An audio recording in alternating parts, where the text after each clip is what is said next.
In this video, I'm gonna teach you how to connect your JBL GO 3 to iPad. It's a very easy process, so make sure to follow along. Using your JBL GO 3 in conjunction with your iPad is extremely simple. The easiest way to do this is going to be over Bluetooth. So all that you have to do is set up Bluetooth on your iPad and pair up the JBL GO 3. To start, go over to the Settings app, and in there you will be able to choose the Bluetooth category. Inside of Bluetooth, you will be able to toggle it on, so make sure that Bluetooth is enabled, and once you have done that, you will be able to set up your JBL GO 3 and put it into pairing mode.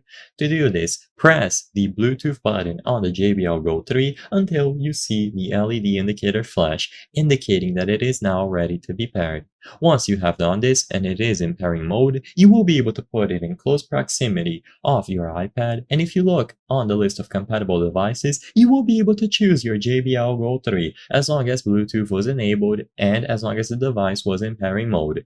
Now choose it from there and it is going to be fully connected. All of the audio coming through off your iPad is going to go to the JBL GO 3, and you don't have to repeat this process every single time. Once you establish the connection once, every single subsequent time it should automatically pair up with the iPad, and you will be able to use it without any issues. If it doesn't work right away, you can try restarting both your iPad and the JBL GO 3. Make sure that they are in close proximity, and make sure that it didn't automatically pair up with another device. So if you have a laptop or a phone nearby that automatically has Bluetooth enabled, you might want to make sure that the JBL GO 3 didn't pair up with them by accident. And as long as you pair it up properly, you will be good to go to use your JBL GO 3 on your iPad.